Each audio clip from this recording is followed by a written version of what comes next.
Thursday edition of the program. Oh, wait, hold on. You guys aren't up yet.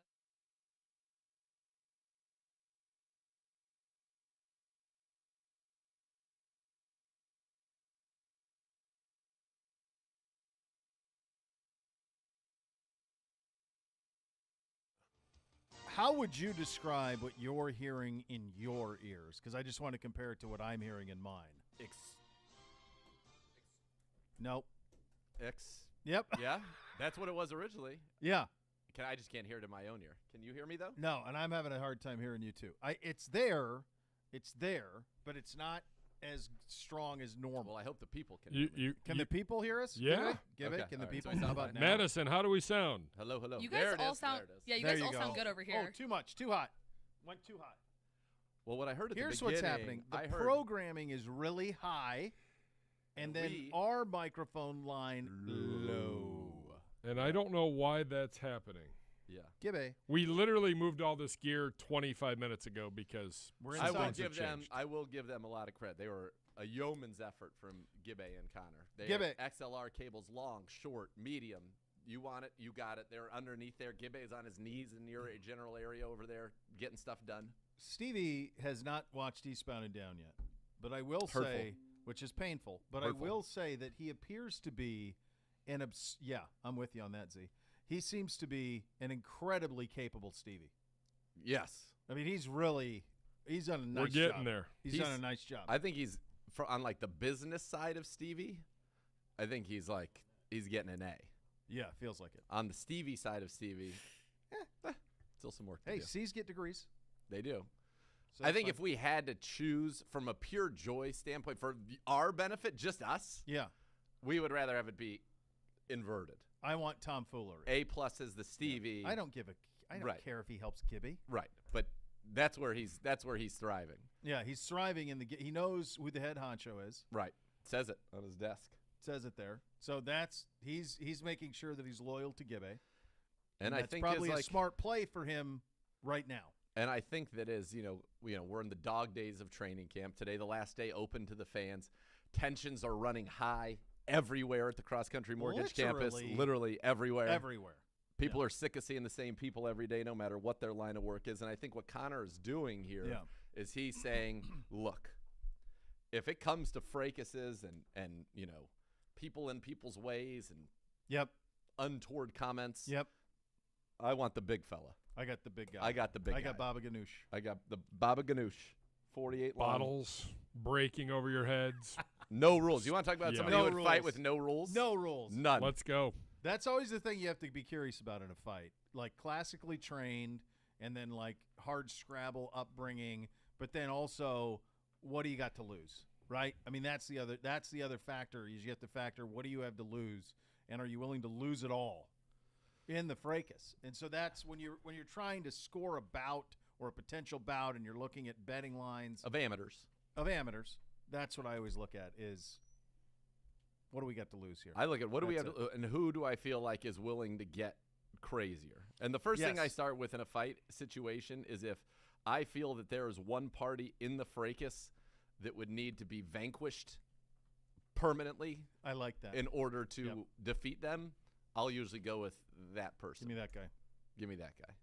Give me that guy. Yeah, I think that's what that is. So there you go. So, yeah, we're inside today.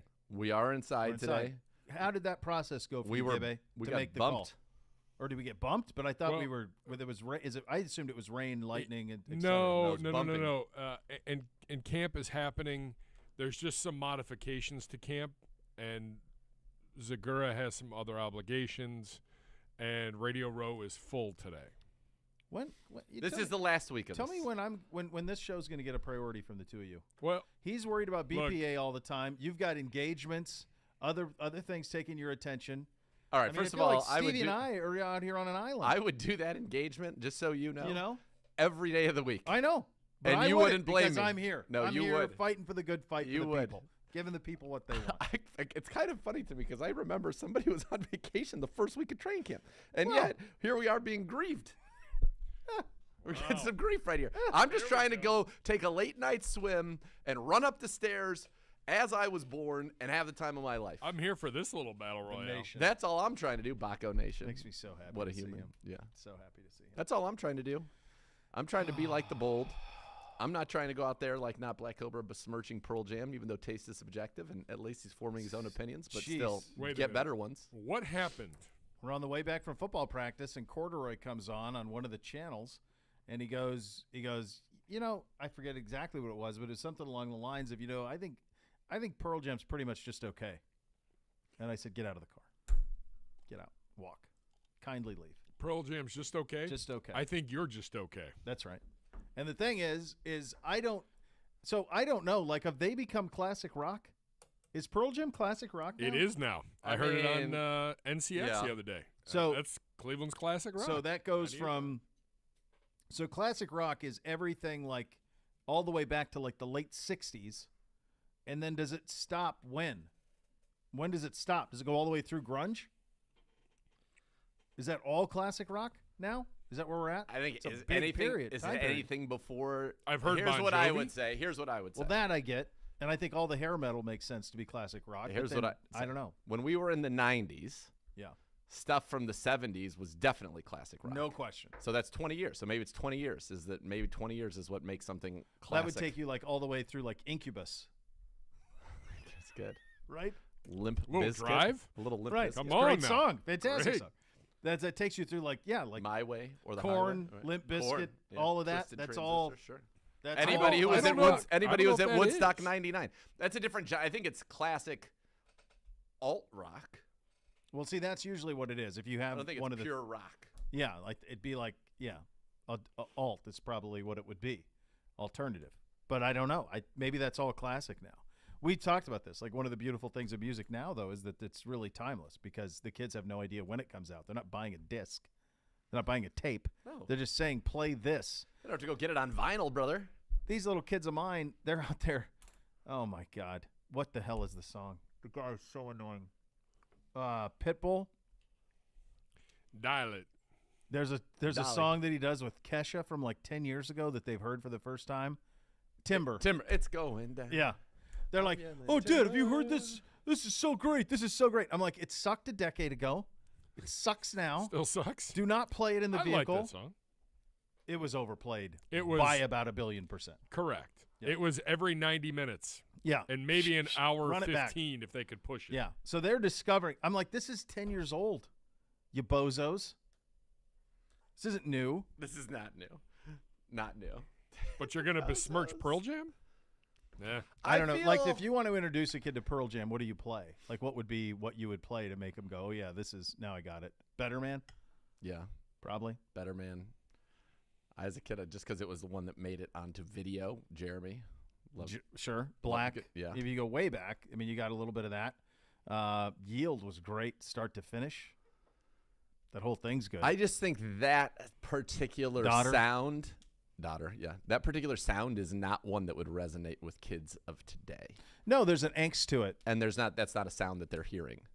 It's a good point. I don't know that, and that's why I wonder if it's kind of its own grouping. I think it is. That's why Because I said it alt doesn't- rock, but yeah. it's right. It's more on the fringe of grunge, or was that even considered grunge No, that at was the grunge. time? It Yeah, was that grunge. was them, Nirvana, yeah, all from the Pacific Soundgarden, Northwest. all from Seattle, Yeah. or most of them. 9 Inch Nails, like that was Sure. all. And Nine Jane's Inch Nails Addictions, even, all to that me, stuff was all was more hardcore. probably, yeah. But that was all kind of that For sound. sure. Yeah. Then there's some knockoffs. That's a Creed. great question. What Creed. defines classic rock? Can you take That's a great. The funny thing is, I'm a content machine, Gibby. we I'm all would aware. define classic 5 hours rock. a day, allegedly. I think how you define classic rock depends on how old you are, quite frankly. To us, classic rock is 60s, 70s. Zeppelin, Sure. Floyd, all that. Yeah. The Doors, Yep.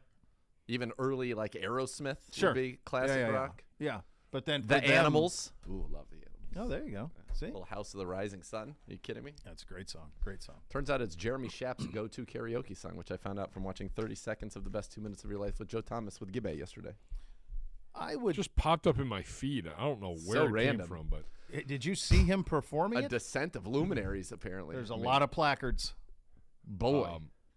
Some yeah, real we'll get to touring that going on later. here in the Yeah. facility. Yeah. Did you guys see Shap sing it? yes, Yes, very quickly. He Joe made him sing it. He just hit the beginning. He just hit the "There is a house." Wow. In New Orleans. I'll be danged.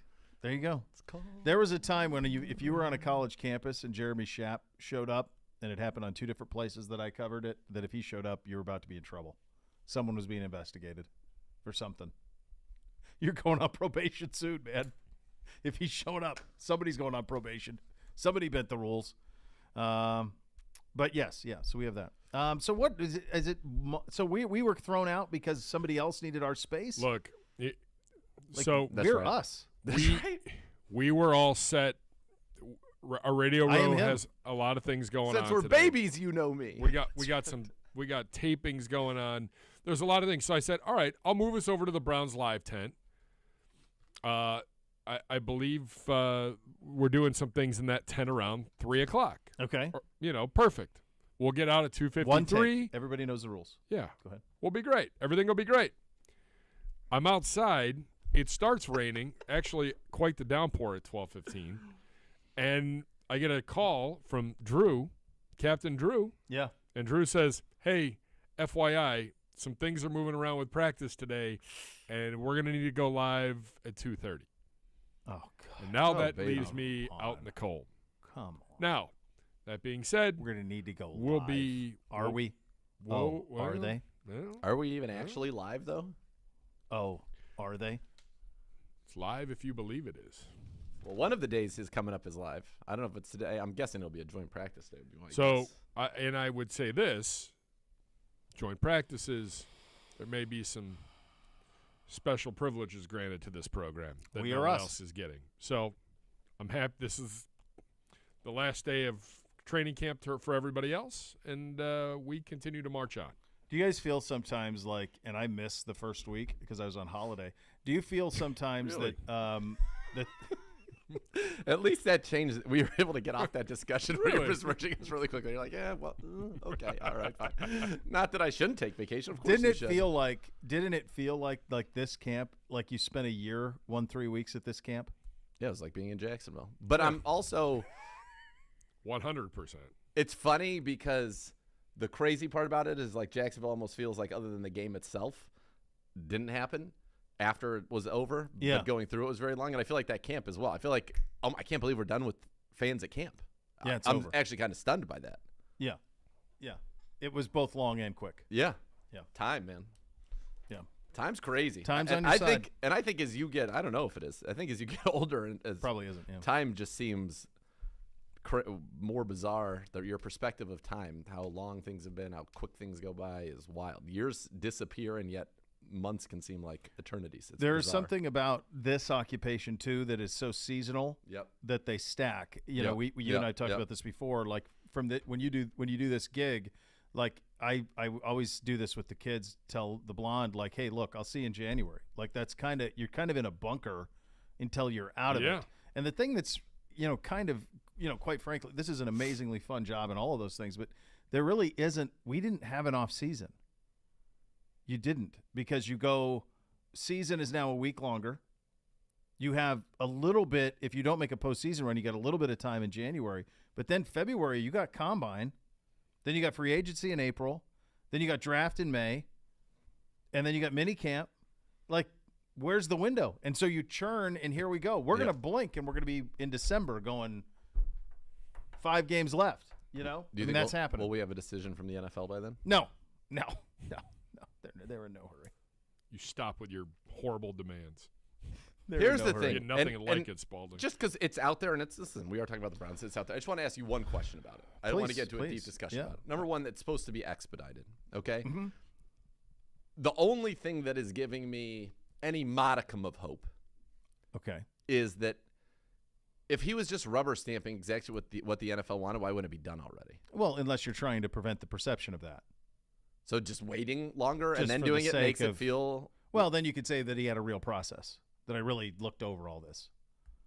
That would be the cynical way of looking at it. The glasses half full way of looking at it would be how Jim Donovan looked at it yesterday on the show after you had left. He joined, and he said he felt like there almost has to be some sort of settlement conversations taking place, that would lead him to believe that. I have heard that as well. So that would be I suppose that would be your best case now at this point, if we're to be believed that the NFL all along has wanted it to be an entire year and then an ability to reapply for reinstatement or apply for reinstatement, if you believe that was always their minimum requirement, then any sort of settlement would seem to come in at less than that. But obviously, Deshaun is not negotiating now from the position of relative power that he was before all of this happened. No. And maybe we all should have known how this process was going to play out, and maybe that would have been the wiser play, knowing that the NFL had final approval on how they were always going to let it be whatever they wanted it to be. You know, it's interesting. From a penalty standpoint. Totally. I read something that Amy Trask, I did too, had said about this. And it actually, in light of as we are, because it's affecting our player and our situation, bemoaning what's in the CBA and that the NFLPA would allow the NFL to have this authority. And the point she made was like, look, they made gains all over the CBA. And this was a gain, right? That there would go to an independent person. And that the only people that would be impacted by this, right now there's only one in the entire league, and it just so happens to be Cleveland Brown and Deshaun Watson, but the number of people who'd be impacted by an appeal that they felt necessary to go to the mat to appeal a federal judge's ruling is going to be so small that it really doesn't apply to 99% of the people in the NFLPA. Correct. I saw her tweet that and as she's well. right. And I didn't like it. I Yeah. was like, you know what? You're right. I don't like it, but you're right. Yeah.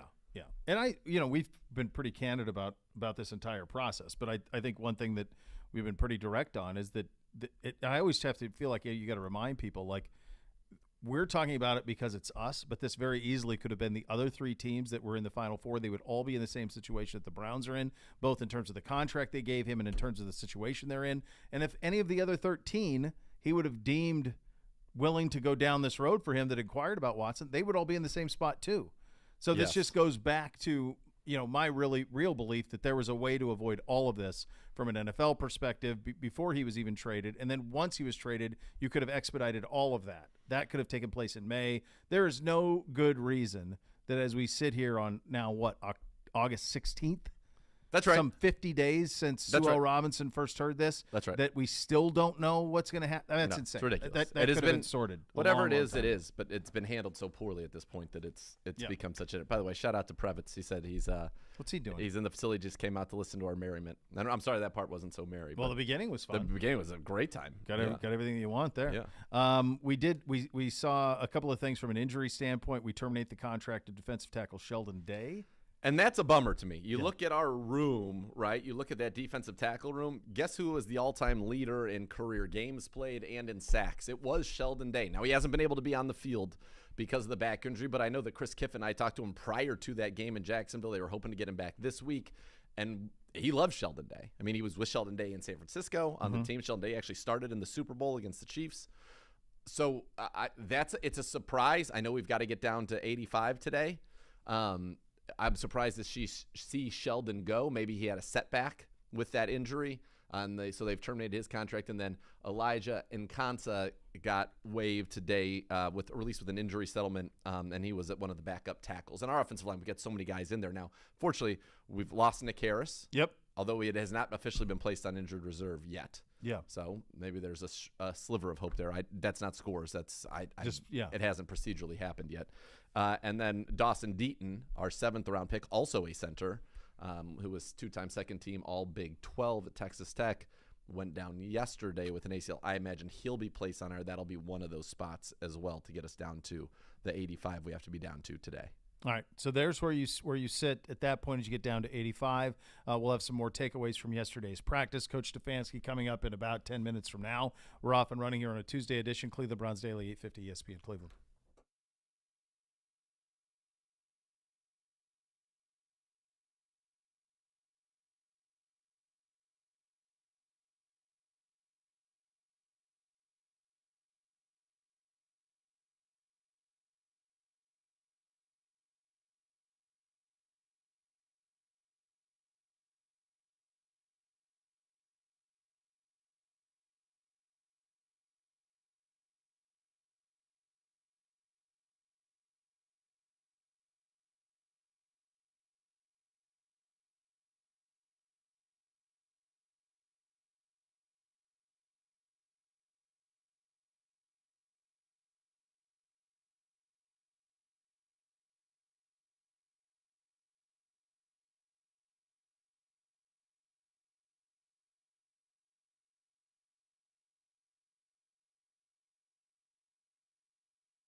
And the Bath Authority gives you that bathroom of your dreams. You could transform your current bathroom into a custom bath for that spa-like feel. It'll do it for you in about a day.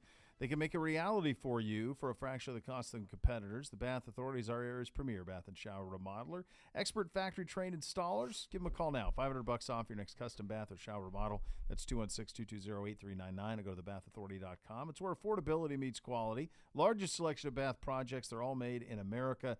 Very simply, superior products, expert installers at thebathauthority.com. 216-220-8399 or go to thebathauthority.com for more for $500 off. And we have, as it were, some injury updates. Well, the sliver of hope is gone. Both Nick Harris and Dawson Deaton have been placed on injured reserve today with their knee injuries. That puts the Browns at the required 85. They must have been down already due to because he made two moves today, so it must have been at 89. Two moves today. Oh, and Jakeem Grant. Jakeem Grant, yeah. And we waived Derek Dillon yesterday as well. So Browns at the 85 that they need to be at. Also, Cade York has earned the 2022 Maurice Bassett Award, giving to the most outstanding rookie at training camp, voted on by local media. And I hope that wasn't a heated voted meeting. I hope they were able to stay civil, guys. Get right through that. Be friendly. What do you think, Gibby? What are you eating over there? What's your snack today? What's the snack? It helps if your mic's on. If you had a red light, you'd know if you were on or not. Look at him just hitting buttons. What is? You're on now. You got me? Yes. Now Yeah, Gibby. I think this pork thing's pretty good. I'm eating. What'd you get? Some sort of a pork chop? That's what it looks like, yeah. Did you get one of those, Z? Little pork chop? I didn't go with the pork chop today. Yeah, it's a nice little sear on it. Okay. Oh, nice. By the way, Gibby, what do you have to say to Enough from the Clown, who gets the Gets Us Award of the day? He said, Yep. Gibby, how does the radio show of the Browns get thrown out of Browns training camp? The best part of Browns Daily is the show itself. Yep, that's right. Gets us. Hashtag Gets us. Well, good news. We'll be the only game in town out there on Thursday and Friday. Oh, my God. You don't want to well, then others get wind of that. They're going to ask, well, this isn't No, it's already been. Keep our exclusives to just ourselves, so we're clear, Gibby. kids. We just paratroop in. That's right. Because listen, Radio Row's going to Philadelphia media. We're going to share the room with the coach's press conference. Listen, we have got to maintain secrecy. You got to think of this like Normandy. Not like me, you didn't. Man. The Allied invasion. You weren't saying, "Hey, we're coming" in the middle of the night. You just showed up. That's what we do here, right? Yes. And that's the Germans did that when they bombed Pearl Harbor. Like, come on, Gibby. And it wasn't over. I am well versed in my history. Don't telegraph. It wasn't over when that happened. Yeah. No. Well versed. We're almost to the point with that bit, though, that there's probably so few people who have seen Animal House that they don't get the bit. Well, hold on. There's 2 or 3 that haven't, because I will get a tweet here in the next No, that's 10 what minutes. I just said. I said that it makes me laugh every time. Me too, but it's so that movie is now so old that it's not even. There's probably a bunch of people who don't has seen it. Ask him. Well, he's outside getting us ready for Kevin Stefanski's presser. All right. Oh, sad. All right, so there you have it, getting down to the 85. What do you, from an offensive line standpoint, now that you have 2 injuries in a week, where are we? Who's next center? Who's in the middle backing up? I love it. Give me a little bit of let me know where we are on all this, pal. So here is where we are as it stands right now for the Cleveland Browns. Ethan Posick is now your starting center, and he was a former second-round pick of the Seattle Seahawks out of LSU. He started 40 career games, so he's a guy with experience, and he will be your starting center. Backing him up, I think there are going to be a number of people who get an opportunity as this camp unfolds, because remember, you're going to need somebody now who is probably, you don't have another what I would call a pure center on the roster, so you are going to look and see, okay, can we get one of these guys that we had as one of our guards to do it, or multiple ones? And so here, let me give you some candidates. Yep. Candidates that I think are likely to make this football team who can also play center and have done it for the Browns at times. Candidate number 1 would be Blake Hance. Yep. Candidate number 2, Michael Dunn. Candidate number 3, Yelda Froholt. It's a great name. It is a great name. And as I'm watching some of practice right now, Yelda Froholt is, in fact, getting some of these reps as the second-team center. And so you got Deaton with the starters, and then Yelda Froholt, as I mentioned, Dunn, Hansen. Then the other guy is Brock Hoffman, who's a rookie, an undrafted rookie out of Virginia Tech. My guess is probably it's a long shot for him. But, I mean, he's listed on our website as a pure center. So is that something that helps him? Perhaps. Well, and both Hans and Dunn were thrown into the fire in the biggest spots, and we're ready to go. So you still feel good. I mean, as much as your heart breaks for Nick, you still feel good about where you are in the middle of your offensive line. No doubt. And the guy that, as I mentioned when I went through those three, the other one is Yelda Froholt. And so he's been getting a lot of the work as that second center right now. All of these guys have gotten some, but Froholt's been getting a little bit more. Former fourth-round pick of the Patriots, been with us for a while. In our program, they like him, so that's something to keep an eye on. And we'll see today, because yesterday they went through practice, and they had a very long team period, a 21-play team period that was exclusively Brissett and Watson. Brissett working with the starters, Watson working with the second team, and it was Yelda Froholt who was that second-team center with Hans and Dunn as the guards on either side of him. Well, there you go. So that's a little bit of how that'll work out. It's really incredible the amount of depth that we have on that offensive line now, that everybody's, and even with the loss of two guys in a week, you still feel very good about where you are in the middle. You got Hub back on the outside. You got Hudson coming along. He'll be up in 20 seconds. And so you feel pretty good about where you are on the offensive line despite the injuries. So there's a ton of depth there, but honestly, we wouldn't want any more. Coach Stefanski approaching the podium now. Let's go down to the field where Coach Stefanski will have his availability. You guys are down.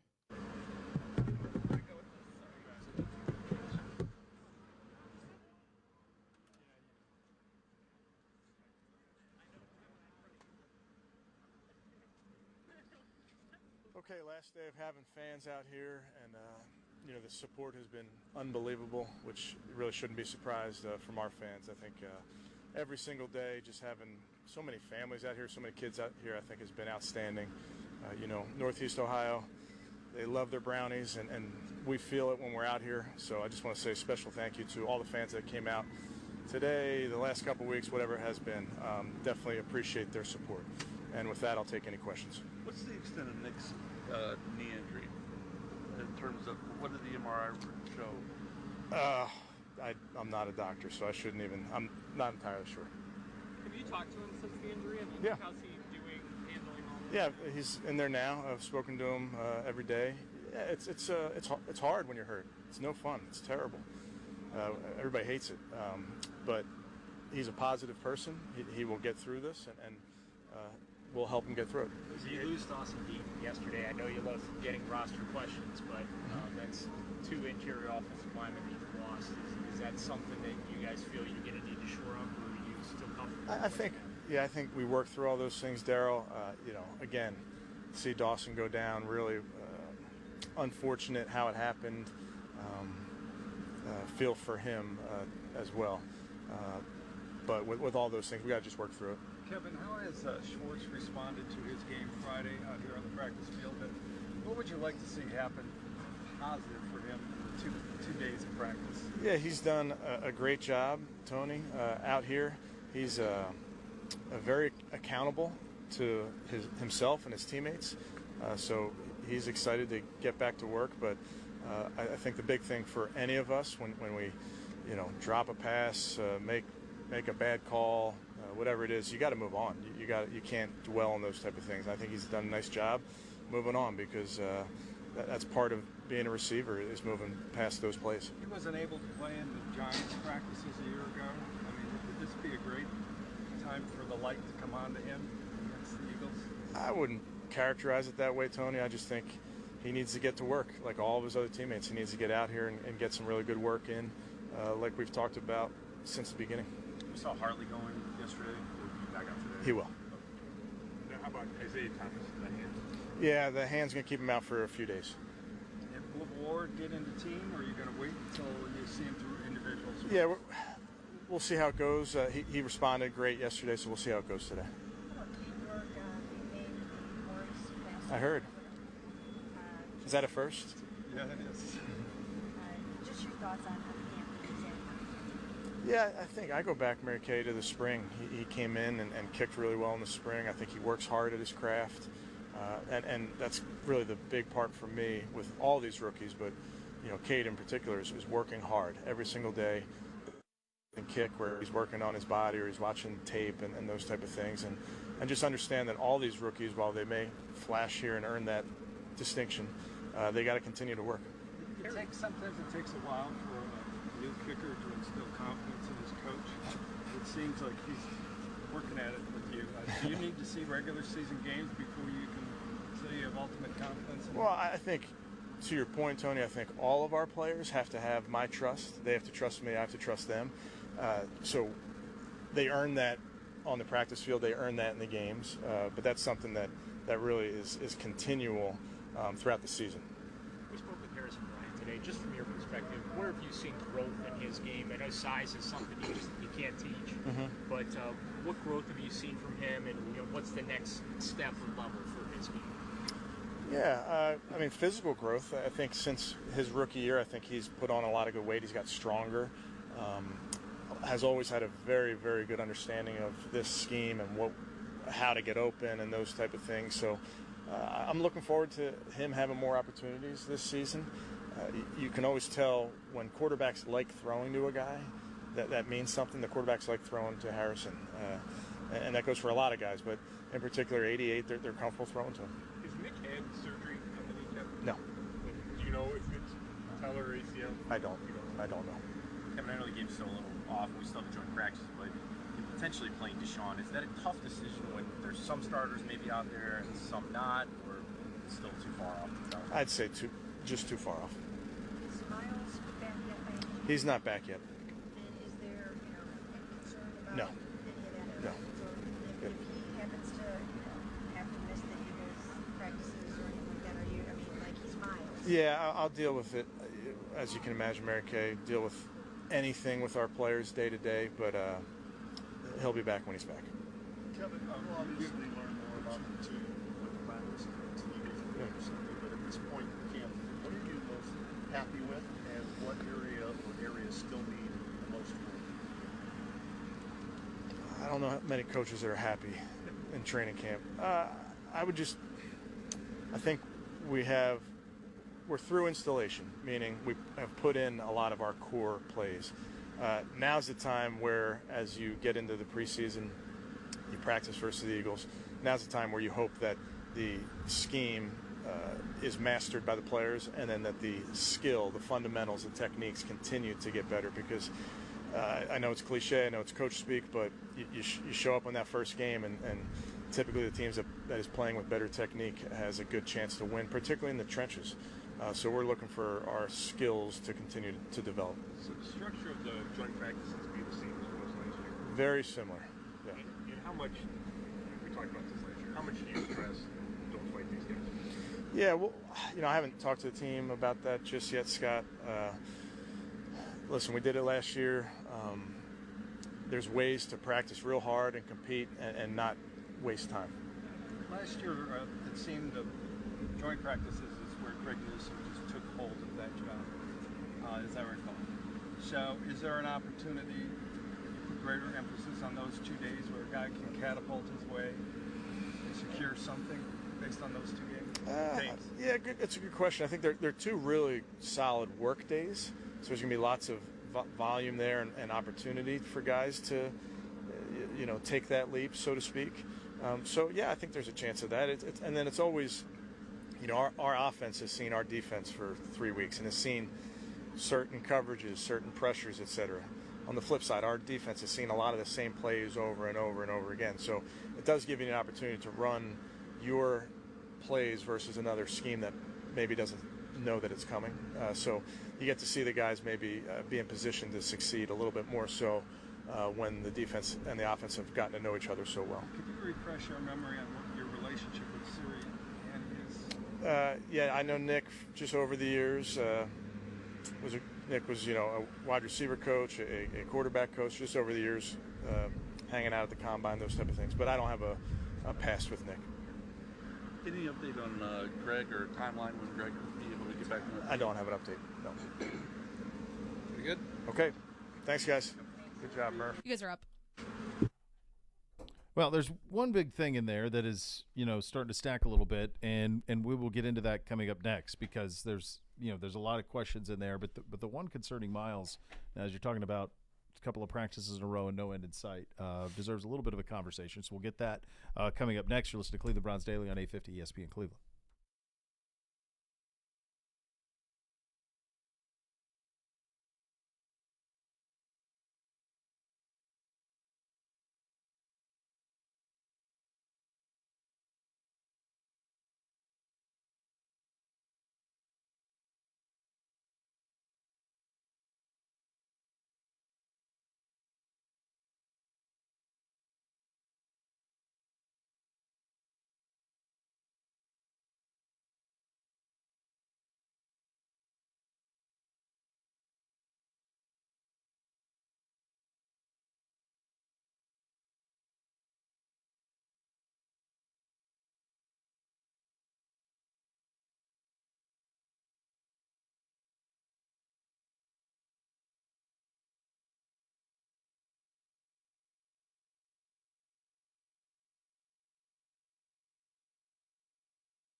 You guys are up. You guys are up. Bo here for my friends at Renew Home Exteriors. Upgrade that look of your home with new siding from Renew Home Exteriors. They're my guys. You see $1,500 off and free installation wrap with 0% interest for qualified buyers. In addition, Renew Home Exteriors will meet or beat competitors' estimates by up to 10% and pay you $100.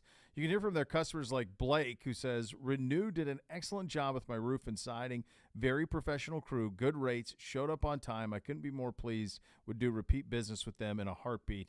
Beautify your home with premium siding and roofing products at lower prices with Renew Home Exteriors. Visit renewestimate.com. So kind of the big headliner there was Coach Stefanski in addressing Miles saying he'll be back when he's back. He's excused from the team for personal reasons. Sometimes you take those things at face value, and maybe that's the case here. Who knows? But still, 3 days without Miles is noteworthy. He's one of the 10 best players in the league. It is noteworthy. I don't think it's cause for alarm. I think it is, sometimes when you say personal matters, you want to keep that personal for the individual, and I expect Myles Garrett will be back as soon as he can be, and whatever that is, we'll welcome him back. It'll be great. I hope he's able to come back for the work against the Eagles. I think that'd be great work against offensive tackles that are not wearing brown and orange. I don't know how much we will see him in the preseason, if at all. Quite frankly, I don't think there's any. I don't need to see him. I know what he's quite capable of. So it'd be nice to be able to see him get some work against the Eagles. So hopefully, whatever it is resolves itself by then in a positive way for Myles, and he is comfortable returning to the Browns. Do you think?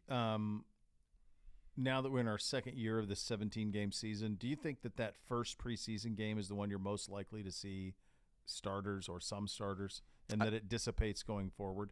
I think you will in the third. I think what you're going to see now. Oh, interesting. You think it'll come all the way back to the third then because you have the extended time? Because you have 2 weeks off. So I think that's where you'll get a little bit. I think anytime, and so far this has been the case, anytime that there's been a joint practice leading to a preseason game, you'll see nobody. Nothing. Yeah.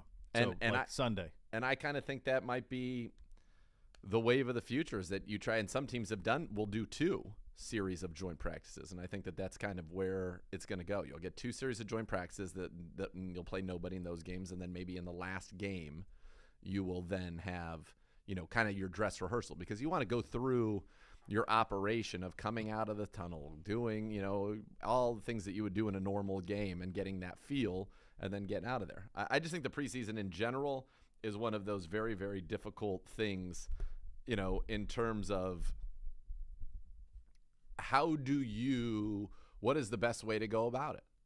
And I actually had a great opportunity yesterday, spent some time with Ozzie Newsome, general manager, very successful one of the Baltimore Ravens, unfortunately too successful in that role, but a great tight end for the Browns as well. And we were talking about just that. And he said, there is no right answer. He goes, look at us last year, J.K. Dobbins, they wanted to get him one more play at running back. He ends up taking a pass out into the flat and tears his ACL in a game that wasn't meaningful. But do guys get hurt early in the seasons that, where, for example, they didn't get any physicality, they didn't get any contact? Yeah. One thing that I was heard, our camp isn't physical enough. Our guy, we were bottom half of the league in missed tackles in week 1. So our tackling, which would be the area you think it would show up the most, we had 7 in the game. The Lions, by the way, who have had an insane camp, they had 5. So, yeah, they were a little bit better. The Eagles, who we played this week, had 8. Mm-hmm. I think it's the preseason just in general is a difficult thing to figure out. It's the most subjective of processes. You have to do what's for your team and for you as a personality if you're the coach. That's what it is. McVay doesn't want to see any of his guys. Well, they won the Super Bowl. Right? Won the Super Bowl. But so that works for him. If you're Dan Campbell, this works for you. Now, he's going to have to win at some point, or then guys are going to start saying, well, wait, what are we doing here? Because you can be that guy. You can take that approach, but you got to win with it too. Parcells was that way. Belichick's that way, but they win. Yep. So you'll do it because this works, right? So you have to. It's like in anything in life, like the great advice to Stevie: be honest to yourself. That's right. You do you. Whatever feels right to you, that's what you do, and it works. There's no path for this. It's not the NFL used to be, and football in general was a very groupthink sport. Yes. There was one way. Yes. This is how we're going to play the run. This is how we're going to play the pass. We're going to run it this way. We're going to throw it this way. Well, this is training camp. This is what we do. We work everybody's, to the bone across the board, put them through hell, hit, all of this stuff, all the stuff that we all did even as youth playing football. Heck, it still happens now in youth football. All of those things that were just like, well, this is what we did. It's a pancake breakfast. It's once a month. That's what we do. We do. Yeah. So but now people are like, wait, let's rethink this a little bit. Is this the smartest way to do it? Right. And so everybody has their own process. And that's exactly right. And I think as long as you are true to your process and you have a good thought-out rationale for your process that people buy into, that's all that matters. Does your team buy into your process? And if the answer to that is yes, then there are probably a lot of different processes that can lead to the ultimate outcome, which is, winning Super Bowl. And by the way, other than avoiding injury or other than getting some good reps, I don't think that there's anybody who would say what they did in the preseason has anything to do with how they're performing in week 14 or 15. Now, there could be people who say, well, it affected week 1. We've tried everything here. We haven't won in week 1 in quite some time. Yeah. The best we've done while I've been here is a tie, if I'm not mistaken, Gibbe. Yeah, in week 1, we tied against the Pittsburgh Steelers here. Should have won. Denzel's first game, he had the 2 picks, 2 won. interceptions. Joe the show in overtime. Yeah, Show, by the way, signed with the Denver Broncos, signed with them. Yes. I saw that. Yeah. So, look, it's about the ultimate outcomes, and people are going to sign a lot of different things to what those ultimate outcomes are. I think you and I, while we're idea men, we thrive on enthusiasm. Right. We're also, I think, it's hard to not be risk averse in a meaningless game. Absolutely. I mean, if you are a team, like let's use Pittsburgh for an example. Okay. They've got 3 quarterbacks that they're trying to sort out. Sure. It feels like it's Trubisky, but I mean Pickett had a nice start, and despite an uneven start to camp, like they really have to sort that through. Yes, and they want to see the snaps with that, And this anytime you have that scenario, or like if you have rookie quarterbacks or second-year quarterbacks, you want reps, guys who've coming off of injury. What does it look like? If you're Carolina, it seems like Bake's going to win that job. It seems like he's run away with it now. But if you're Carolina and you're trying to see him versus Darnold, Corral, seeing where he is underneath it, there's big value for that. For us, the way we are now and is currently constructed, and we've been like this the last couple of years, like kind of are what we are. Like you kind of just want to bubble wrap and get there. And play. I think you're exactly right. But where is the happy medium with getting enough reps so that you feel like you're coming out of the gates ready to play 4 full quarters in week 1? Here's what I would say is, and you're going to say, and good job by you, by the way, to say the 4 full quarters part of it. But, I mean, we came out of the gates perfectly fine against the Kansas City Chiefs, who were considered one of the elites. In fact, we were stomping them, and that's why he'll say 4 full quarters. But it was kind of a fluke thing that really turned that game in terms of the Scottish Amber dropping the snap on a punt. That's a fluke thing. Nick Chubb rarely fumbles. He fumbled. Yeah, they got a broken play touchdown. That's what they do with Tyreek Hill and Mahomes, and Bake throws an interception to end the game. But we were ready to play in every respect. We were ready to play. Now, you could make the case that our defense, with so many new pieces, and the communication that needed to happen on the back end, was not necessarily ready to play, and we had so many injuries early in the year at the cornerback position. Yes. So you could say that I think that's a valid thing that you could say, well, maybe if they had played more, sure. This year, you don't have those communication issues on the back end. You're returning 4 of your top 5 corners, and you've added MJ Emerson, who's already made quite a splash. You're returning your top 3 safeties from a year ago, and you've got some guys who are making plays for you as well, and not just, Rich LeCount coming back, but also in looking at Brett Hundley cut by the Ravens, by the way. For a second, I thought that was the other guy, but that's Tyler Huntley, who played so well for them last year. Brett Hundley was the one out of UCLA. Hundley's the one out of UCLA who Green Bay drafted relatively high. Yeah. Yeah. All right. Anyway. Wasn't that the one that started the whole Aaron Rodgers? No, that's Jordan Love. Oh, that's right. Yeah, Jordan Love. Yeah. So this is a totally different team, to your point, in terms of same system, same coaches, same guys. I think they will be ready to play early in the season. And so that is not something that I have a great deal of concern about. I'm more concerned about being healthy, and we've already lost our starting center. Yeah. We've already lost, and now this happened in practice, and you can't control those things. No. But we lost our return man.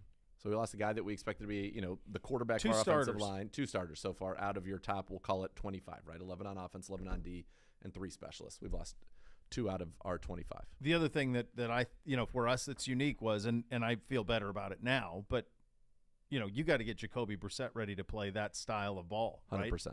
Like what is this? This offense is different with him than Deshaun.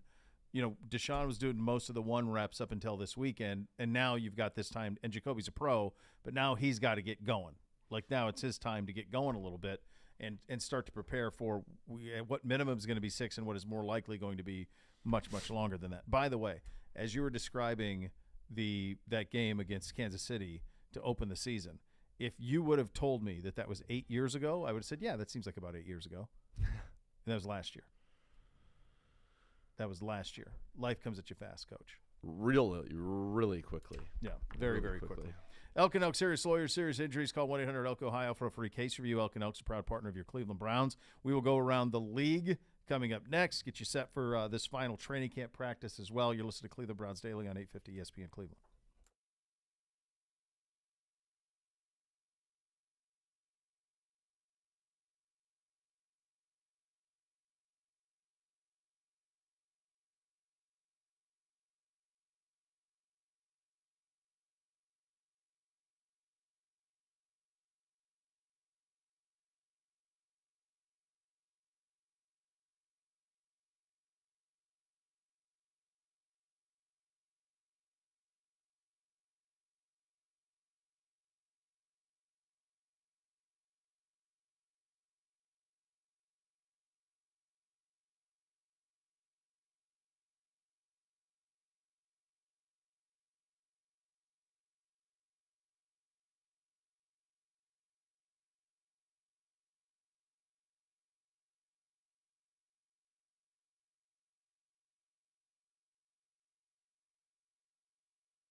Rumpke Waste Recycling, family-owned and operated. Whether you join them as a customer or as an employee, you'll become part of the family. Visit rumpke.com to learn more. Gibby, we want to do the Around the League at 11. We didn't even discuss this. We had so much going on in the break. We'll do Around the League at 2:20. Is that what you're thinking? Yeah, we could and do then that we'll, at 2:20. We'll get you set for the final I training figured, camp. Is that where you're at? Let's keep Listen to Segura Stump. around till he's got other obligations. Here I am, baby. Well, I mean, you're here for another 20 minutes. What I like to do in these scenarios where there's like hard outs for him is I like to blow through the hard out. I'm totally fine with a 225. You know what's funny about this is it's the not last your time. choice. First of all, hold on. The last time that when he was like, "It's time for you to go." What did I say? I'm good. I'm staying. I'm finishing CBD. That's right. And what did he say? He wanted you to go. Adamant. Right. And that so you now should he's go. playing it the other way. Classic Gibby. That's classic Gibby. Yeah, That is hold true. on. What? The first time. What? I'm helping out our good friends on the video side of things. They are my friends. They are our friends. They're very good people. They're very good at what they do. I'm trying to give them as much assistance as possible. Today, we've been bumped to 3 different locations, and I don't care about anybody. So what's amazing, though, is yet Which you I think I'm in the right on. Whatever the rationale for your behavior is, you're still opposed to me. That's the hard part for me to get my head around. It's still an anti-Nathan Segura stance. Wrap your head around. How long have we been working together? There may be Like, a if you multitude haven't of figured reasons, this a out by now, plethora. Shame on you. A veritable plethora of reasons, but the outcome is yet is still the same. It's still anti-Z and anti-CBD. Totally. Yes. Although I feel like that is wrong. It is. Hold on. Can I point out something? This You is are actually team fun. BPA first, team video No. guys second. Here's what's crazy. Yeah. I have not. I've asked you to do 1 BPA this training camp. 1. You're welcome. And I Who's did it. doing Thank those? you. Me. Solo? Yeah. What? He doesn't I'm like doing it my own anymore. 2-minute drill. He doesn't like it solo anymore. But when it was the Ibs boys, he was all BPA. But now that Gribbs has moved on to bigger things, Prominence. now he doesn't even care about the BPA. So was it really just your love of Gribbs that fueled you? So basically, Just the way working that with I his feel about the excellence rankings is was something that you were so excited. Gribbs and then us. Is Gribbs the rank, way ahead. way up. Yeah, and then way now down. that it's like a Commander Heatherly called no joy. Called no joy. Called no joy. So and you're now the being- BPA. You're BPA His head is BPAing spinning it right now. solo. That's right. Yeah, Like- occasional I'll have Gerard Like, on. how long do you go? It's literally anywhere between 5 minutes and 15. I play the cuts of the day, top sound bites of the day, Nice, nice. because it's stuff that we don't get to on What the about show. what about Poisel? I give you a little recap. I try to do my best Segura 2-minute drill. Beautiful. What about Poisel? I have not had Poise Hour. There's a P in BPA. Just saying. There is. And an A, Anthony. I'm gonna go Poisel. Poisel. Yeah. See if he I likes don't it. think that is correct Poisel. either. Well, I like a Poisel. really. Yeah, like a that's Pete not bad. Rozelle. That's not bad. That's very good. Hey, you were down in Canton, right? You were down there I was. yesterday for an event. Yeah. What did you make of the place? Is that the first time you'd been since a year ago? Yeah. They've come a long ways. They got a lot going on down there. It was cool. And I was in in the conference center. Yeah. Which I had never been in before. And is that in the main hall? So if you come in the main doors and you go to your right, yep, and go through those exhibits to your right, even more right, and then you get over there, and it's that building that sticks out to the right of that main entrance. So if you go directly to your right there, you go through like the team shop. Yes. So you got to go upstairs, right, or up and No. If the team shop would be. The team shop would have been if you come in, you go right, you go down, and there's like the Sunday Night Football exhibit. There's some of the guys who just got in. The Black Football Hall of Fame is in there. Right. Yeah. So you walk through that room and then that's where you get to this area. And it was cool. We sat in like a little green room or whatever that had this beautiful painting of Marcus Allen, which. Oh boy, you know it's business today. It's business today. If you're in the all-blue suit, those shoes, Louise. end in an eye. He was all business yesterday That's too. custom. That's a custom tail. It's a custom tail. There's no question. No question. The fit is too good. That's back-to-back custom days. Oh yeah, because there was luminaries are here around yesterday too. There would definitely be you open that jacket up. There's going to be something that makes sense on the inside. I promise you. Yeah. That's not a plain. There's something in the inside that makes sense. Hopefully a there's flask no holder. doubt. Yeah, that's no doubt. And a fantastic shoe game out of him, as is typically customary for him. As always. As you were saying. I don't even remember. The hall's great. Oh, it's hard not to be. Look at Stevie. Oh, look at him again. Hustling A+ on around. the work. A+. Incredible. C on the Stevie. Yep. That's okay. That's all right. That's how Gibby likes it. Gibby's love. One of these years, we're going to hijack the Stevie experience, or we're just going to get somebody who entertains us and Yeah. who just is anti-Gibby. Yeah, like the Woes. The Woes says right now, he goes, Gibby would make you stay if it was BPA. Book it. Totally Totally true. gets 100%. it. You want to be an intern, Woes? Let's You're go. in. Woes is in. Woes bomb. Just explain how long Meckling. that lasts. Oh, please. We're so formidable. So formidable. The That's fine. I've fired interns on their first day. You know what I can't wait for? At what age does Bootsy become intern ready? Oh, It feels like he's on the cusp. I don't know why he's not here right now. I feel like he's going to intern with Swag. No, I think he interns with us. And I think that we initially start him off in a tuxedo, and he could like bring waters around on a tray. He'd be unreal. He does the interviews. Bootsy the butler, he does interviews. He does the tough interviews. Like if after a tough game somebody fumbled, hey man, what was up with that fumble? Just over here trying to exactly that guy right here, and he can bring the dog. What? But why is he okay? Hold on. Why is he posing for a picture in a suit and tie? Greenbrier had to Of be course. all suited up. Look at the background. Of course, that's Greenbrier. Yep. And who is the stuffed dog? That's Roger. Roger Sterling is the dog that he won. Roger Sterling. Yeah. Of course it is. Of course. Why Yeah. wouldn't it be? That's Roger. Yeah, we can have that him in kid. that. Yeah, him. He had a great moment. At dinner. I almost captured it. Look at this. Was, like in the main thing where you got to have the big production. Oh, sure. Okay, so this was him at dinner. Nonplussed. Look at his right hand though. It was in the top of his pant. You could see it moving out. Sure. It's like I almost caught it. Oh, like it was man. an unbelievable candid. He's just so great. It's just. What did he Just eat going- that night? I don't know. I mean, there's probably They some sort of a probably steak or loved something. him. They saw in him probably many of the greats who have walked those hallowed halls at the Greenbrier. Yeah, they were pretty excited about it. Especially I think in they're the khakis and a blue blazer. I Yeah. mean, If come on. something goes south while these people are here, he goes in the bunker. The rest of the family, whatever. Yeah. Bootsy, bunker. all three of them. They really shined.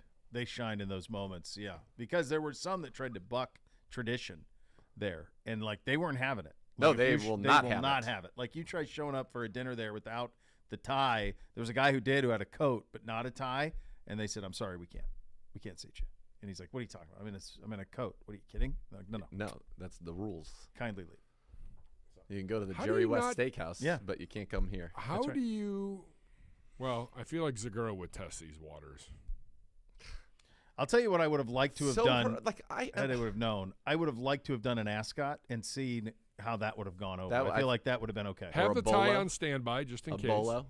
Test them out. A little bolo.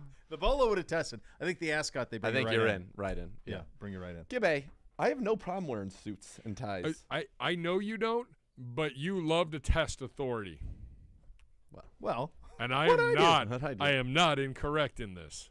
I wouldn't say that You have are worn some incorrect. things on previous flights that may or may not have had conversations. let me ask you a question.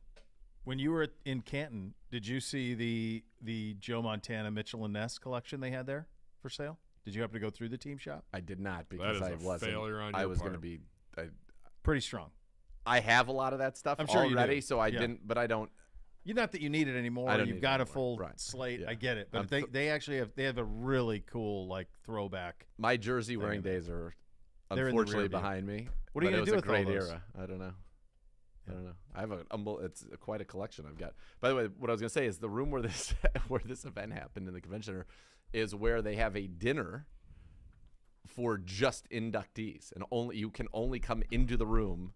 Obviously, I'm sure there are servers, but you are only allowed in the room if you are a member of the Hall of Fame. You've been inducted in the Hall of Fame. Gold jackets only. I love it. I think that's awesome. Yeah. It's such a cool club. What do you make about Dion saying it's? So not- we talked about this.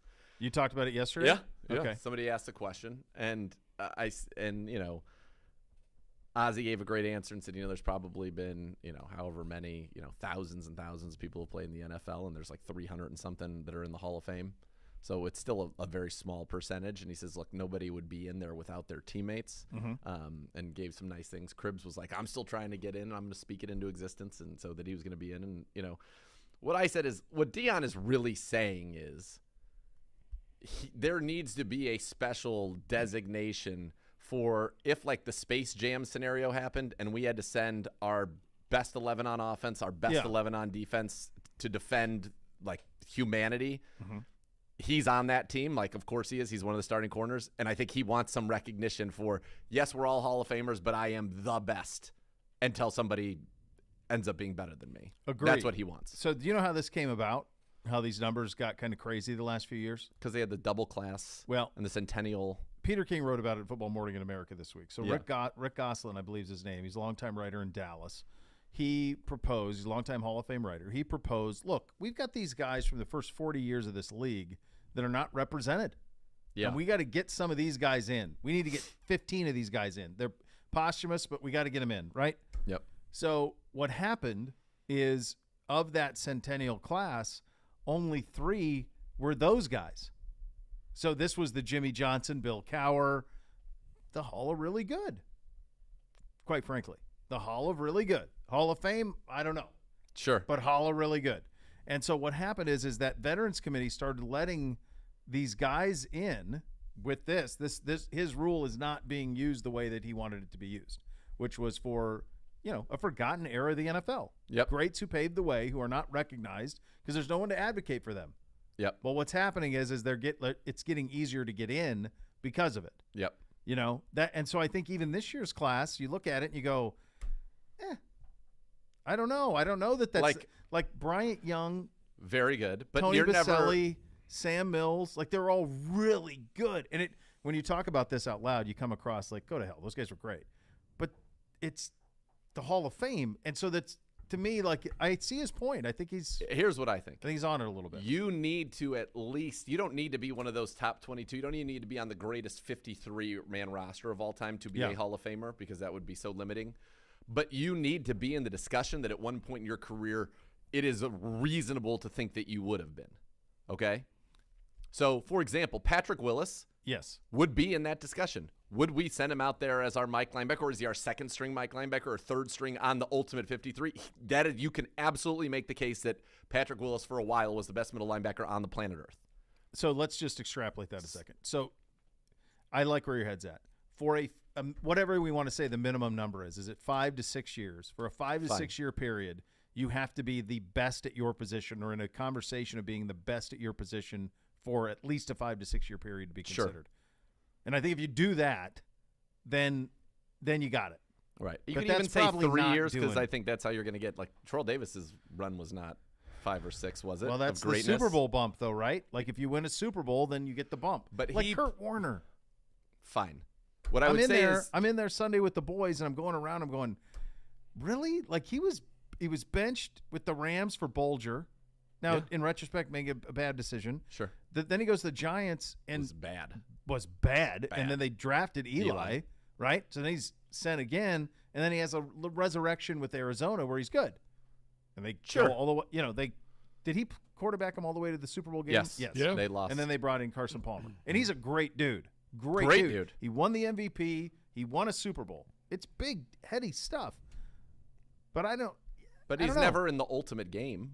And he's never even in the He's conversation. not in the conversation. Now, he was an MVP and the greatest show on turf and all of that. But he still was.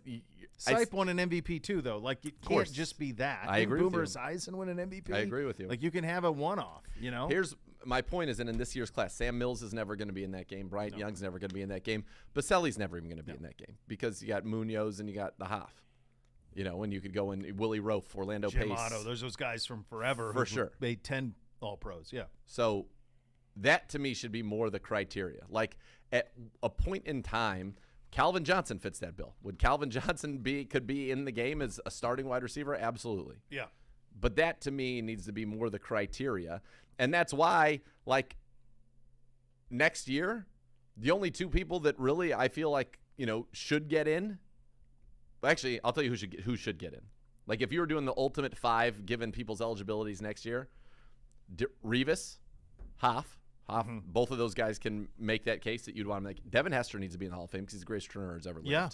And he's the greatest at something, and he would be in that game. He'd return punts or kicks. In that game against the crazy aliens.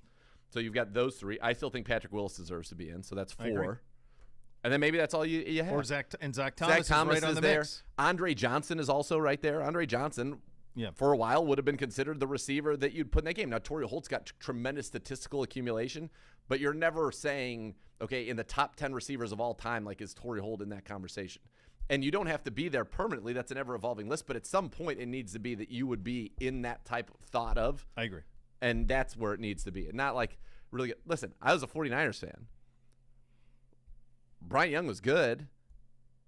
But if you said to me, okay, who's the most dominant Niners lineman of, your life that they would come to my defensive lineman, he wouldn't.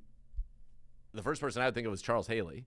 And he split his career with the Niners and the Cowboys and all, won the 6 Super Bowls, didn't he? Has the record for that. But Bryant Young was really good. He was, really I just good. think you have. I think that this what happened with Gosselin and then these, some of these veteran guys who get in, it does kind of make it seem like, and like, who are you to have joy away from anybody? But I do understand what Deion's saying here. I get it. Like, it used to be like, there was a feeling of it being very, very difficult. So Bryant Young was a first-team All-Pro once. Same. He was a second-team All-Pro 3 times. He only made 4 Pro Bowls. Right, and we got Patrick Willis, who's How's first that team a Hall of 5 Famer? out of 6 out of 7 seasons or 5 out of 7 seasons, and was a Pro Bowler every single year he was in the league. Patrick Willis. That just doesn't feel like the Hall of Fame to me. It's not. So here's what I think Deion is saying, and here's what I would advocate for.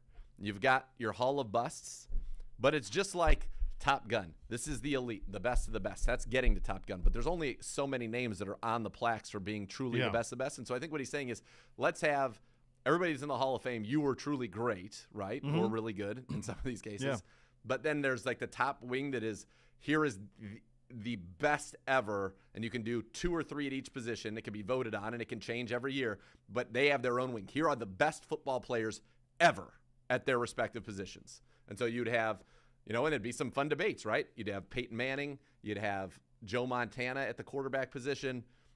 Who else Otto would be in Brady there? And Otto. Well, Brady not there yet. But or when he gets there, Elway. Otto would be in there. Yeah, like what is that? Yeah, But I think you're onto something there because here are truly the greatest to ever do it, period. Yeah. The end. Yeah, because when you're walking in that Hall of Busts, and it's awesome, and it's humbling to walk in there. Super cool. I walk in there, and I'm like, well, for example, like there was an official who went in this year, and I'm sure he was great, but he's like in the middle of the group, and I'm looking at the 5-person group, and I'm going, I'm not sure any of these guys are that. Like, I'm not sure any of these guys are in the same place as Randy Moss.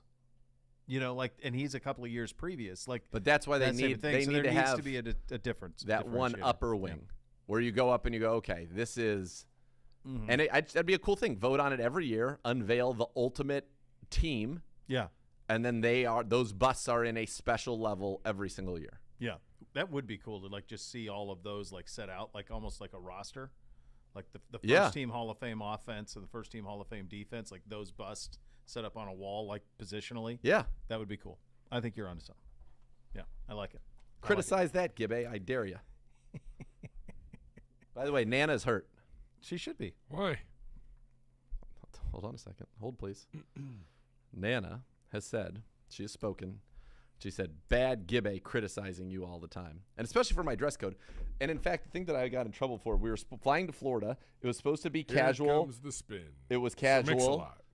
Closed-toed shoe, nice pant, and they wanted you to wear a coat if you were wearing if you wanted to. Like a sport jacket. Yeah. Okay. So I wore a sport coat. Yep. Over like and this goes back a few years, but these were things. There were like designer T-shirts. I had a designer Jimi Hendrix T-shirt under a sport coat, nice pants, closed-toed shoes, the whole deal. My suit hanging in a hanging bag. I asked if it was okay. I was told yes because I brought the suit in case they said no, and then I still got grief for it. And he's bringing it up years later. Years later.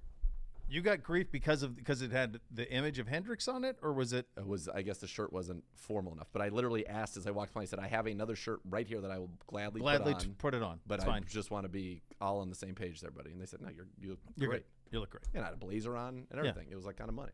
And then post haste, they came at you. Yes. Yeah. And then young Scarlett, still in 20. Enoch. Look at Enoch. Jeez. Busy day. Wow. Gosh, he really Whoa. is. He's running around so much. Right now, this is a mid-afternoon saunter for him. Yeah. The back of the shirt has even come untucked. Which is shocking. Because he's considering got a lot who's in going the on. building, He's got a lot going on. I Enoch think we does. need to be a little better here. Yep. He's probably listening to the stream, wanting to know what we're saying about him right now. He's thrilled. He knows. You know what he's thinking. He's thinking phone. like, those guys love me. True. We do. Gibby wants to know, what do you expect from the final day of camp practice?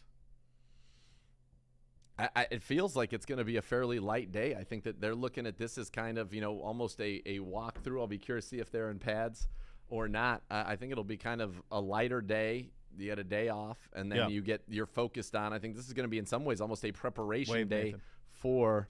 Oh, hi. Yes, hello. How are you? Good. All right. Are you too? Sure. Come on in. Yeah. Hey. How you doing? Good. Great. Fantastic. We are such good representatives of this organization, you and I. The people love us coming through here. They're so excited to see us every time. That was like a walk back to come get photos. Walk through, walk back. Photo. Oh, you took photo? I'd like to take a photo. That's allowed? Sure. We're allowed to take photos? Yep. Sure. Would you like me to sign it? Yep. Done. Happy to. What do you need? Handling business. That's right. Light practice. And then day off. Fan obsessed, brother.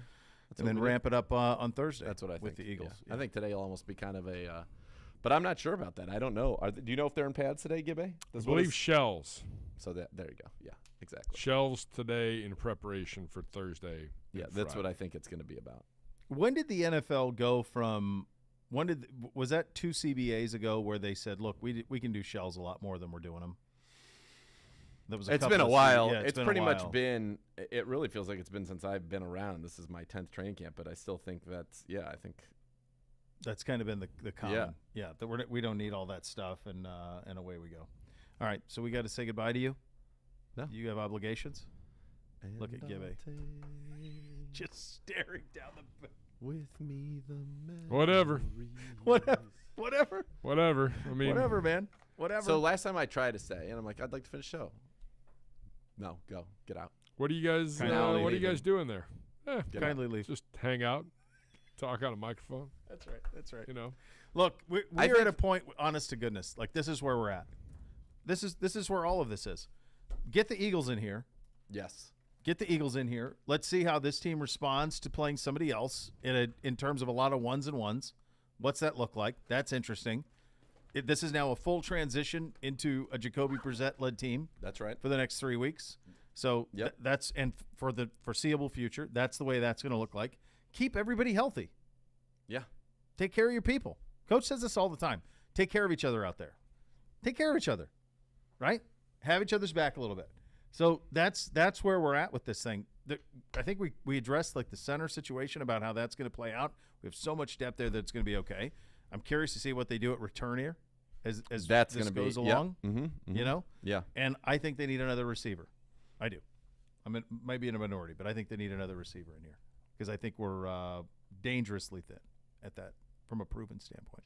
We are, and I think that one of the reasons you say that is because we've watched Amari Cooper out here. He's been phenomenal. Donovan's been good. Behind that, it is largely unknown, and an injury to Amari feels crippling, and so I think you want somebody else out there that can cut the mustard, somebody that's done it at a high level here in this building.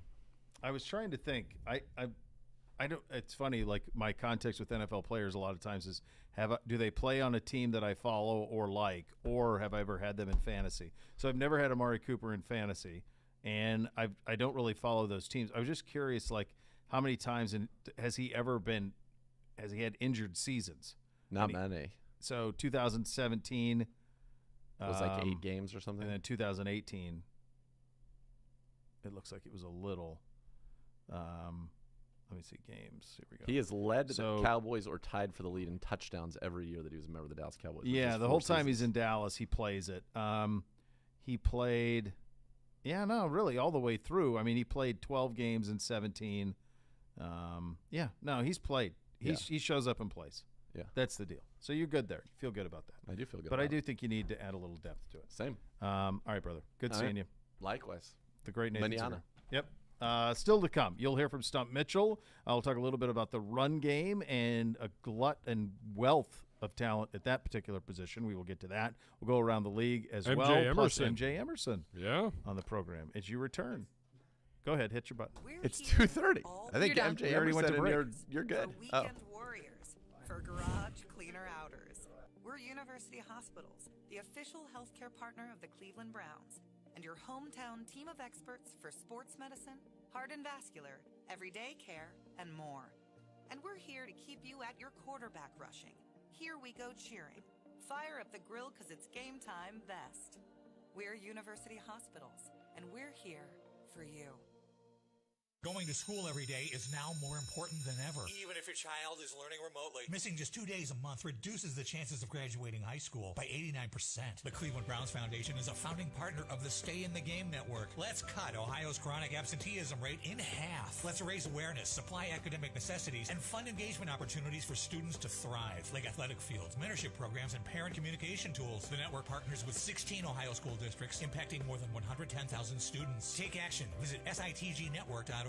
Browns fans, get ready for game day at the Browns VIP Tailgate. Brought to you by BullseyeEventGroup.com. The VIP Tailgate starts 3 hours prior to kickoff before every home game. It's right next to First Energy Stadium inside the Great Lakes Science Center. This tailgate is all ages and features a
Rumpke Waste Recycling, family owned and operated. Whether you join them as a customer or as an employee, you'll become part of the family. Visit rumpke.com to learn more.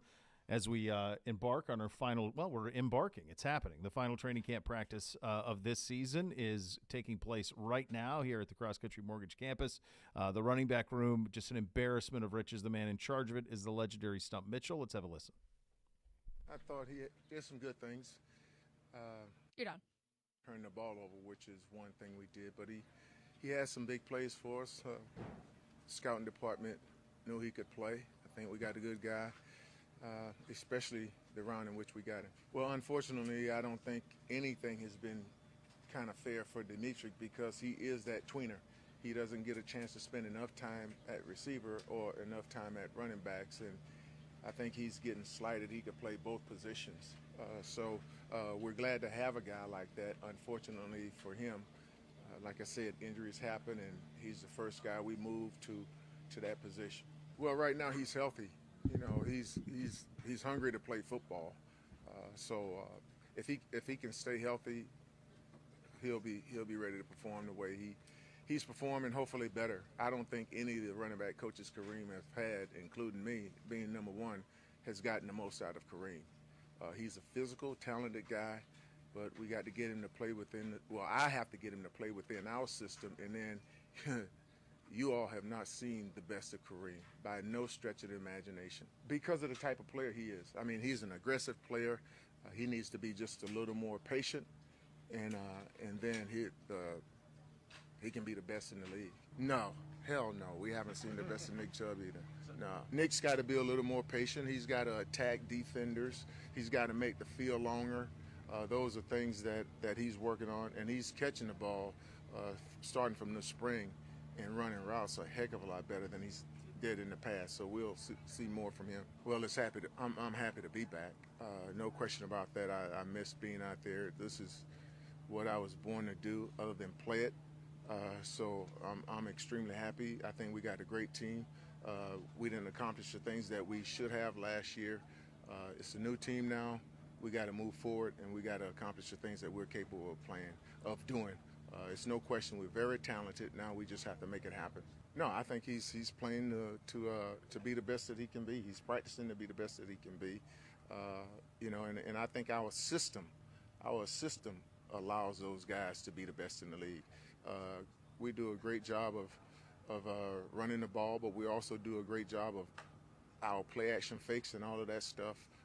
I just think what Kevin brings as a head coach and an offensive coordinator and AVP, I think those guys do a hell of a job. And if you guys ever see Coach Callahan with the offensive line, him and Scott Peters, I don't think as a player or a coach I've ever seen anybody work as hard. And I've never seen anyone gets as much out of his players that can or can't play. He makes the best better, and he makes those that are average even better. They have to do their role. I mean, your role to keep everybody happy, not just the backs, but the wide receivers, the tight ends. If you're in there on third down, you got to get a first down. That's what you got to do. Because I don't think 64 plays are enough for us. I think with the skill guys that we have, we need to be around 78 to 80 plays in order for everybody to be happy. So when the ball come in your way, you got to catch it. You got to make the first downs. When you're running it, you got to follow your blockers. You got to, when we need you to be tough and beat one or two guys, you got to do it. Yeah, I think it's exciting because both of those guys, or I should say all of those guys, whether it's Dearness and Nick, or Jerome and Nick, or Kareem and Nick, and whatever combination, I think all those guys can get the job done. We love tough decisions at every position. Trust me. We love tough decisions at every position because that makes us a better football team. So everything will work out the way it's supposed to. I mean, all these guys believe in God and they believe in themselves, and take it from there. I like him to be one place or the other, but that's not the way it is. I'm happy. I'm happy because he's that guy. We don't worry. If somebody goes down in the running back room, we got Dimitri. If somebody goes down in the wide receiver room, we have Dimitri. So that was a great pick for us as a player. Now for him, of course, it gets 20 seconds because he would like to challenge either in the running back or the wide receiver room. Right now, guys get injured, and we can't afford him that opportunity, but we're so glad to have him because we know we can put him in the game plan. He also return kickoffs, return. You guys are up. He do it all for us. It's just an embarrassment of riches in the room with the two guys at the top and then Dearness and Jerome Ford behind him, and then Felton's ability to now swing over and help the receivers a little bit. There's just a ton of depth. And honestly, the way we're going to play early, you're going to need all of it. I mean, I've referenced it several times, that Broncos game with Keenum. That was Dearness with 22 carries and 146. So you're going to need to rely heavily on that run game and to ground and pound, and this room's ready for it. If you can stay healthy, there's no reason that you can't ride this group for a long time. Well, I mean, the question becomes who's playing? That's it. It's a 17-game season. Correct. So there's going to be time when, Nick's probably not going to play 17 games, right? So, someone's going to be dinged here or there. Kareem's been dinged the last couple of years. You're going to need them all at some point. Jerome Ford, though, being as good as he is, it's a real shot in the arm to that room. Not that it needed it, but it adds to it. You have 5 backs right now. Yeah. Because everybody forgets about John Kelly, who, by the way, looked pretty good on Friday night. He's become a nice little serviceable back as well. And you still don't know what exactly is going to happen with Demetric Felton. Don't you think at this point he's got to go receiver room? I would think. But, I know one of the things Stump said yesterday when he talked to the media. He was like, it has not been fair, but he's kind of a tweener. Yeah. Is he a running back? Is he a wide receiver? Trying to find his way here. And, I would think at this point, with the wide receiver room being what it is, you probably need him on that wide receiver side. Well, you feel like he'll be in the return mix as well, right? He's got to be. He's got to be because Grant's done. So he's got to be in the return mix there. And with Jacoby, you're going to be talking, you might be talking 30 carries a game for the backs, maybe more. By the time all is said and done, you'll probably be more deliberate with what you're doing offensively. And then the other thing that's going to happen is whenever, when there's a transition to Watson, whether that's however far into the season that comes, well, then this offense switches to something else. But I'm telling you what, man, this is a lot for Stefanski.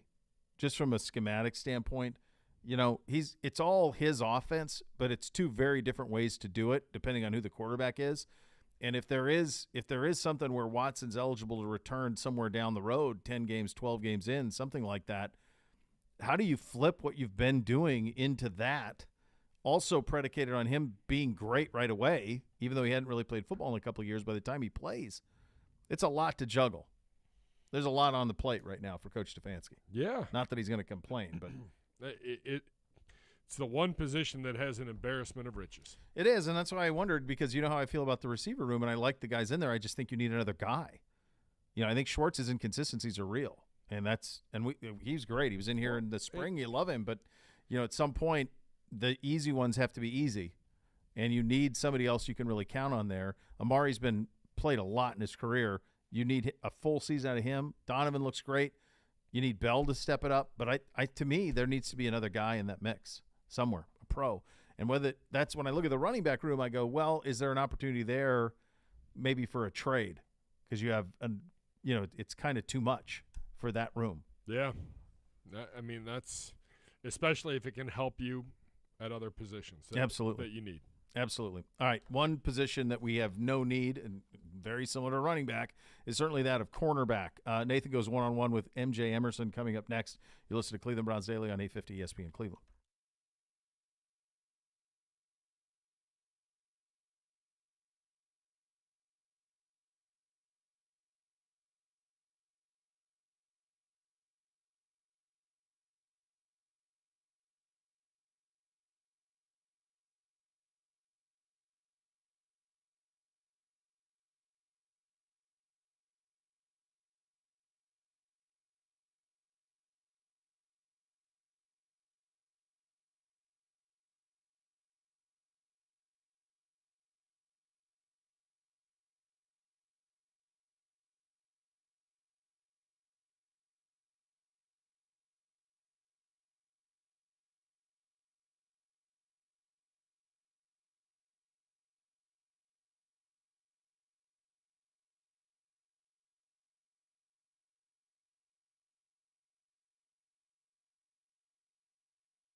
The Land on Demand is now free in the palm of your hands during the entire month of August. ESPN Cleveland, the Bath Authority, giving fans free access to the Land on Demand for all the news you don't want to miss, and see us live in the new studios. Replay all your favorite shows commercial-free and on demand. Get all access to Tony Grossi's Browns analysis and more. Visit landondemand.com or download the app today. The Land on Demand, remodeled by the Bath Authority. And now here's Nathan with MJ Emerson. Very happy now to be joined by a man who had You guys are down. you down in Jacksonville. Browns cornerback MJ Emerson. And MJ, did you have a premonition going into this one? You know, hey, I'm going to come out of here with a big splash play? Well, not really. I just came in, just wanted to do my job, and just that's how we win, do our job. So I just try to do my job every play and try to win every play. So let's go back to college, okay? In college, they target you on 13% of your snaps in coverage. The Jags threw the ball your way probably as much. That was probably like 5 games worth of passes in your direction. Was that kind of like, oh, my God, I got to be ready. The ball's coming a lot.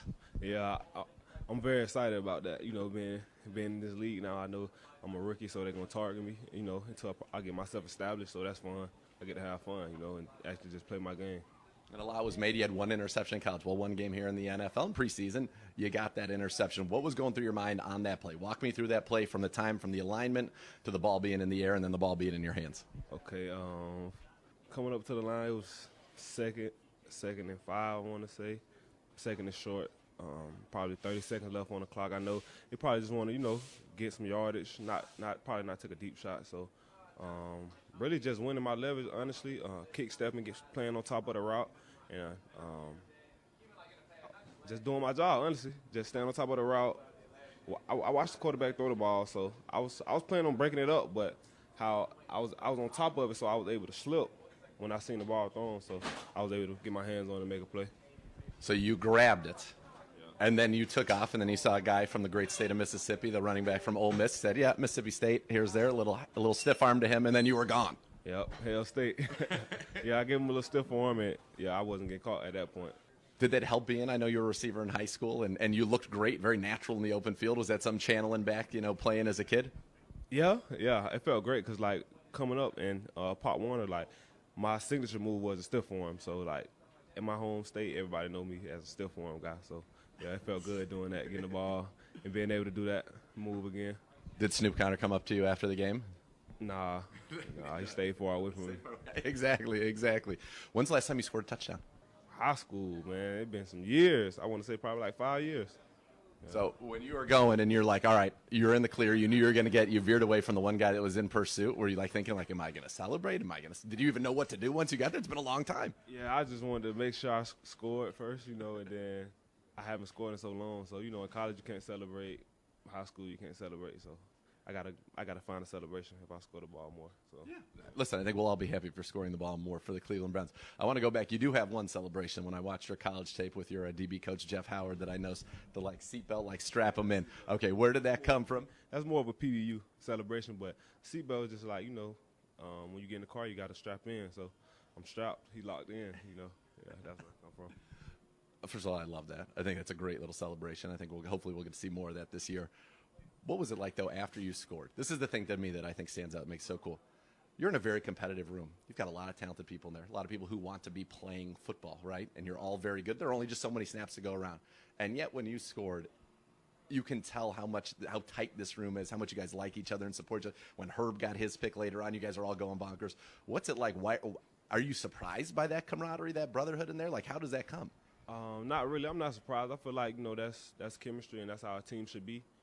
So if whoever makes the play, we should be happy for your brother. That's kind of how we live by. And Coach Woods, he always say, when you make a play, go celebrate with your team. That's the beauty of making a play. So when you make the play, then celebrate. Did you get an alpha dog for this? Yes, sir. That's right. Was that your first one? Yeah, that was my first one. How'd that feel? Good, but I feel like I should have plenty more. But it's all right. That's okay. You got one now, and now you can build on it. How is it presented? Is it in the meeting, he stands up there, he's like, Alpha Dog this week? They show your highlight, and then everybody goes nuts for you? Exactly, yep. That's pretty cool. The DB's starting to collect a few of those. Yeah. And now he has, a goal football, so the group, the Alpha Dog gets the goal, a turnover. You get a turnover, you get the goal football. So we're trying to keep the goal football in our room. All year long. I like that. So what did Coach Howard? Obviously, there are things I'm sure that we're going to focus on the good, right? But there are things that you probably want to clean up after that first game. What was kind of that discussion with Coach Lynch, Coach Howard on, okay, we did some great things. Obviously, we have the huge highlight splash play, but here's where I want to continue to hone my craft and get better. Just all around, man. Everything, everything we do. I feel like, I don't have it all figured out. Obviously not, but just being a better player all around. And the first play, really. The first play, they came and hit me with a double move. If I would have kept my buffer, I could have made a play there. Also, you were on him, though. Were you surprised the ball came? Because you were on top of him. I was on him, but got to make that play. And then there was a play. It was like 3rd and long. And I was on top. I had a buffer. I was waiting to convert, but he just threw the ball up. I could have actually picked that ball, too. So just, missed opportunities and just, making the best of every opportunity. So really, I'm just dwelling on that. I'm like, I could have had 2 turnovers instead of 1. I like that. Always room for improvement. Being out here with the fans, and actually I can tell you a little personal story here. So one of my good friends had his kids out here one of the early days of camp, and you came over and were very nice to him. And so when you got the pick, he's like, I know that guy. He's so nice. He was so cool to me. What's it been like to interact with these fans here in Cleveland? And I'm sure you saw, obviously, on social media after your pick. I mean, they love ball, and they love players who go out there and make plays like you did. Yes, sir. It's great, man, because, without the fans, there's no Cleveland Browns. So, we play for the fans. We play for, each other. And, it's fun just, you got a big support system. And the fans like Cleveland Brown fans, they real supporters, and they love us. So we love them, too. No doubt. Coming up this week, joint practices. It'll be the first time we do joint practice. The Eagles coming to town. They've got some darn good receivers there. They got, A.J. Brown. They went out in the draft last year, got the young man from Alabama, Devontae Smith. You looking forward to kind of getting some work in a practice setting, but against another team and some other guys? Yes, sir, because we actually get to compete. We compete here, but it's more of, it's a family. It's family, so we take care of each other. So now we get to go dog some guys, and just let it loose. So that's gonna be fun. Yeah, the clip I saw actually on tape of you doing the strap and was on Jamison Williams, Devontae Smith's teammate. Do you remember going against him down there in the SEC? Did you guys go over head to head? Yeah, me and Smitty, we actually went head to head my freshman year and my sophomore year. So. Yeah. Looking forward to getting out there against him again? Yeah, I know a little bit about him. So, yeah, I'm excited to play against him. Great player. I think it's a lot of fun, right? When you get to come out here, you guys have gone through training camp. It's kind of winding down now, and now it's about the games, and we're getting closer, right? We're less than a month away from the regular season. Kind of how's your mindset as you kind of transition out of training camp, the Eagles come to town, and then after that it's really starting to get normal? 1 minute. It's my first season, so I don't really know too much about the schedule and how things are going to work out. But I just try to take it day by day, get better, and just keep getting better, and just keep showing what I can bring and help the team out. What's either the best thing somebody said to you after that game, or like maybe a surprise person who reached out to you after that game to congratulate you? I don't really know. I don't really know because I don't really look at too many comments and stuff like that, but it was a lot of people, congratulating me on my play, and I was just saying thank you. So, yeah. How happy is your family? Happy, yeah. They always happy. Even if I play bad, they happy, so I appreciate them. Well, the good news is you don't do that very often. Did you get to keep the ball? Last question. Ball, but I tried to get it back, but they couldn't find it, so, yeah, I don't have it. You'll just have to get another one. Yeah, another one.